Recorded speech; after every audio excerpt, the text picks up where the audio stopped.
It's Talk Funny, a podcast by Mark Bailey and other comics from all over. We ended up in Japan because we wanted to see where pizza goes to be mocked and desecrated. The Talk Funny podcast from NagoyaRadio.com and Nagoya Comedy. Here's Mark Bailey. Hey, Mike Miller's here. It's Mark Bailey and Talk Funny. It's going to be incomprehensible if I keep changing nationalities and names. So there's a Dutch guy that works at a venue that we play at sometimes, and he's being kind of a prick. And Timmy had a run-in with him. I went in with an open mind. My Studebaker, she speaks fluent Dutch, and I took her for turkey dinner. He was just a prick. She goes, can I get some salt and pepper? He goes, you can get the pepper, but we don't have salt. I'm like, what, you don't have salt? Said some kind of just a Lawson store next door. You can buy some salt. I said, they usually come in a set. Because the most expensive ingredient in food is salt. That's why they never put salt in food. Put salt. We don't use salt. Well, la-di-da. Why do I have high blood pressure every time I eat at the Outback? Because of the non-salt. What is it, Sam? And I said, you might have heard of this, but it's a phrase we use in English, and I know you're not a native speaker. We used to say salt and pepper. It's like one word, salt and pepper. That's the name of a rap band. Yeah, rap band from the 90s. Salt and pepper. We don't have the salt, we have the pepper. I'm like, you don't have any salt? Not for customers. What is it for the sheep? What is it for? Is it for the pigs? Salt is for closers. Put that salt down. Put that salt down. I'm Gary Glenn Ross. Salt is for closers, Mike. Okay. Jesus. And I said, You see this salt holder? That's first prize. Second prize, you're fired. What's first prize at your venue? First prize is a turkey dinner. What's second prize? 2 turkey dinners. So I said, if I go back and talk to my Sri Lankan chef friend, I'm not going to find any salt in that kitchen. What am I, Gordon Ramsay here? Give us the damn salt. It's not a euphemism. I'm not asking for drugs. I'm asking for salt. He said, go down the street, around the corner. He said, well, we only have one salt shaker. I'm like, I don't see anybody else shaking salt. Could you bring it? He goes, I could bring it. It's good. The communal salt shaker. He said, I could bring it. I said, I'm sorry. Are you on the clock? You're working, right? You're the manager. He goes, yeah. He said, I could bring you the salt. I said, well, that's a good idea. I just brought that up 10 minutes ago. Can we get to the damn salt? You want to get a posse out and look for the salt? He brought it. I think he was jealous. He didn't like that I was with Studebaker. You think he thought he was joking with you or something? Yeah, because Dutch are like that. Dutch are like, yes, I submit you. You smell bad. What? Oh. They're like Germans like that. So it's basically like roast comedy. I had a girl in Hong Kong, and she was a German lady, and she was insulting me and pissing me off so much, making me so angry. And then my friend, who worked with me in Nagoya, a guy from Pennsylvania, he goes, that's the way German girls flirt, man. She is ready to go to bed with you.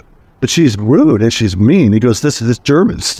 And he goes, just banter her back. And I bet she went back down and challenge her. And she's like, yes, I can't do I do the German thing. I'll just do it normal. Your English teacher is the easiest job in the world. I'm like, it's actually not, because Japanese are passive aggressive. So where are you from? I'm from New York. She goes, New Yorkers are passive aggressive. And I said, no, Germans are. Because Germans are not passive aggressive. I said, yeah, Germans are just following orders. And she's getting more and more turned on. And she goes, so what are you, what are you, Italian, French, or what are you? And I said, are you ready? Are you sitting down? I'm Jewish. Jewish. And you're just following orders. She goes like, I don't mind. Yeah, I didn't ask you if you minded. Oh, you're German? I don't mind that you're German. Why? Why would you mind? I'm not Jewish. It's just like, so your schmuckle is, yeah, circumcised. Yeah, I don't believe it. And my friend's like, man, that's when you go to her room. He goes, that's the pickup line. Okay. I'm like, do you want a picture? She goes, I'd like to see for myself. And I said to my friend, can you get the bill?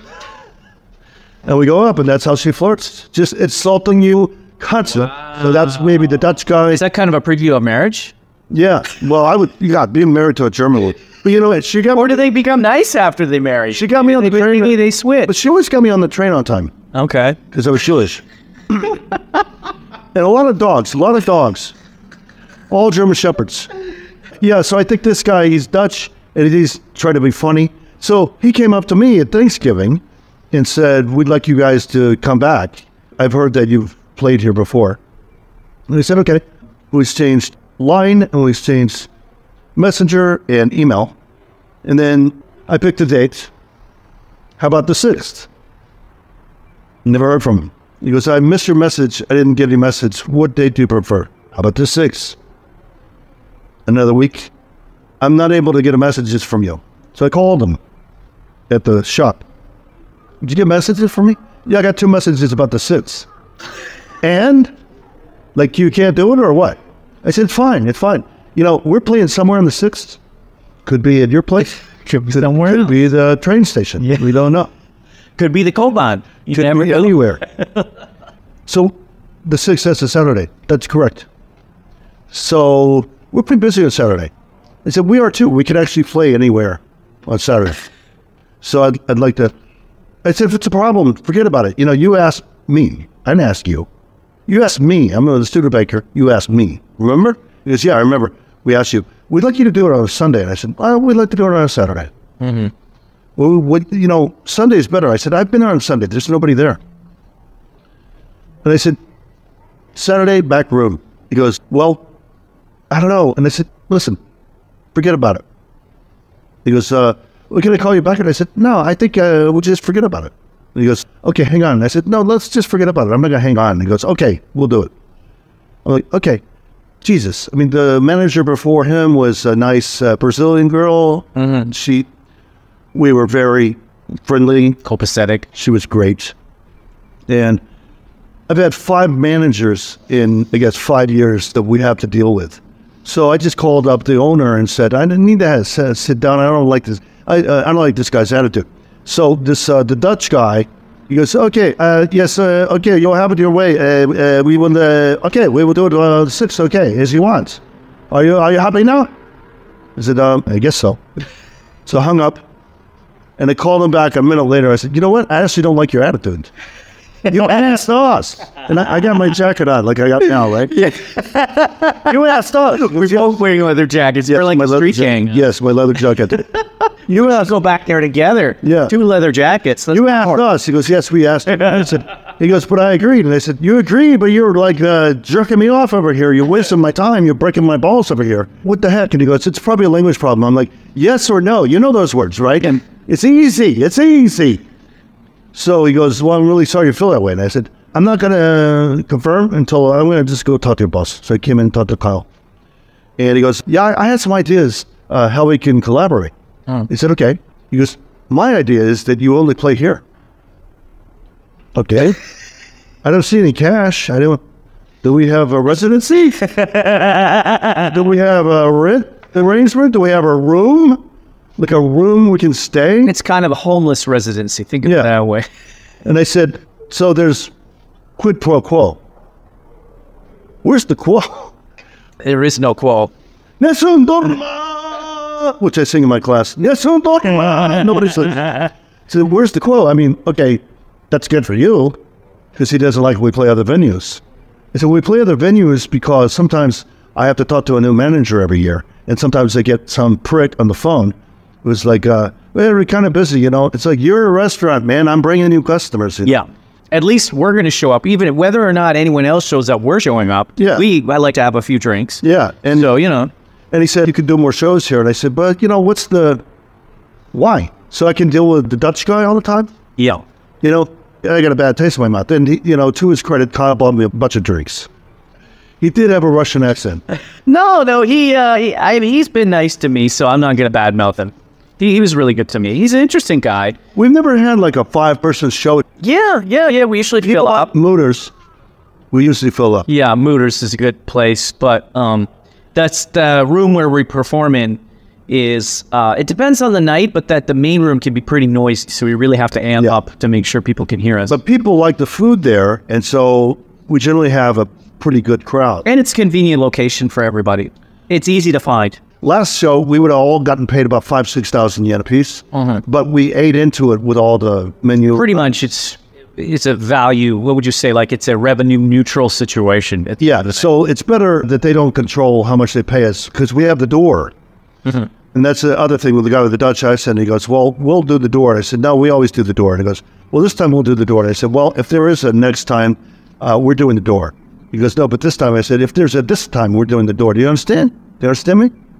We're doing the door. We always do the door. Doing the door is a good thing if you're running a show, because then you can be 100% certain that what you got is what you got. Yeah. Not to say that, it's not to accuse anybody of anything. It's just to say that when it's you in charge of it, you're going to make sure you get your money.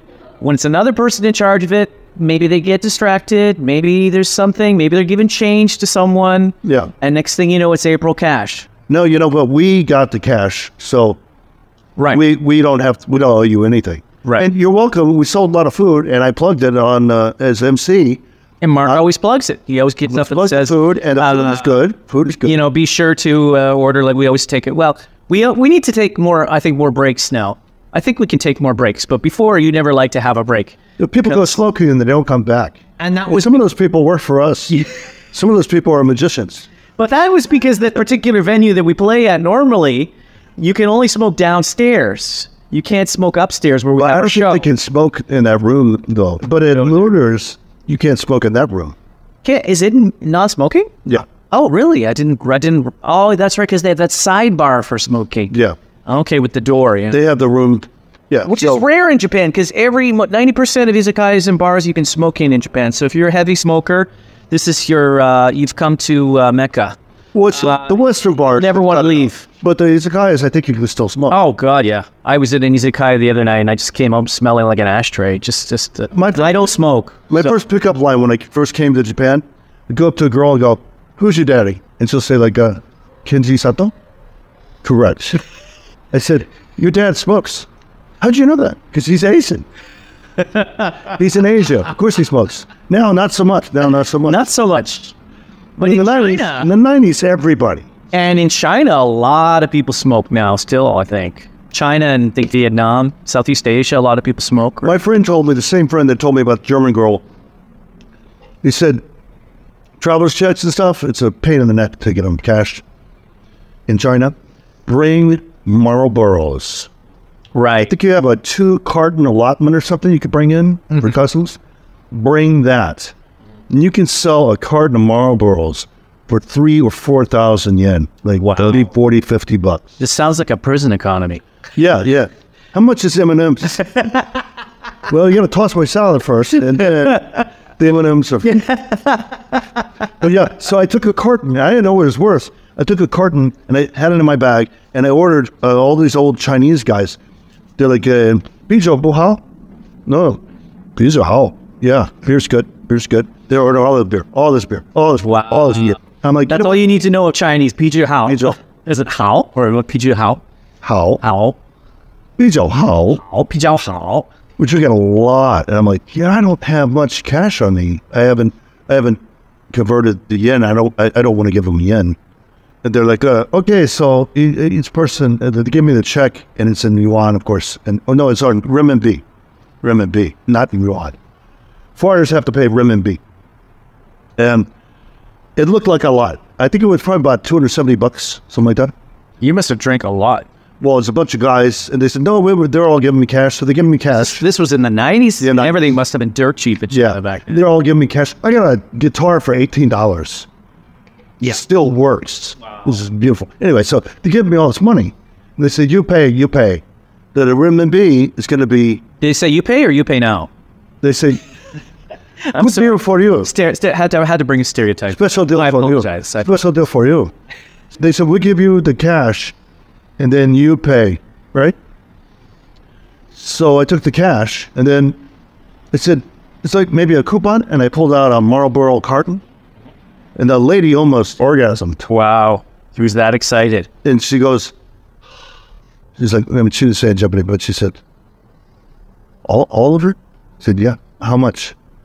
She said, well, actually, I will owe you some money.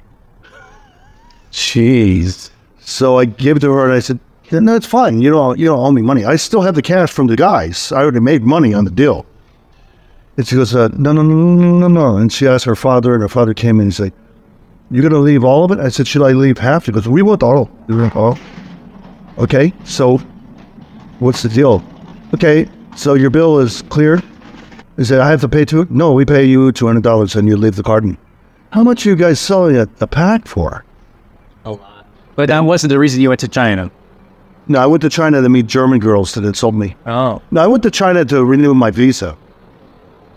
Because back in the day, you couldn't do that in Japan. You had to leave the country, right? you could work for Eon, and you were an indentured slave.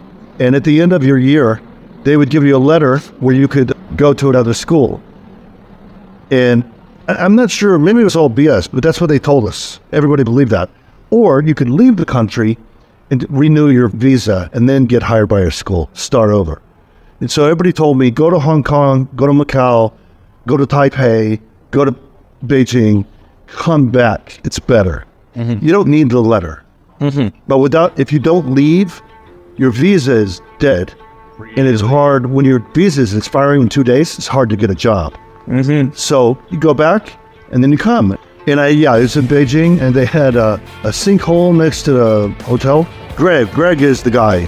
I went to him at Kyoto Yale. Smart Bailey, Mike Miller, Talk Funny.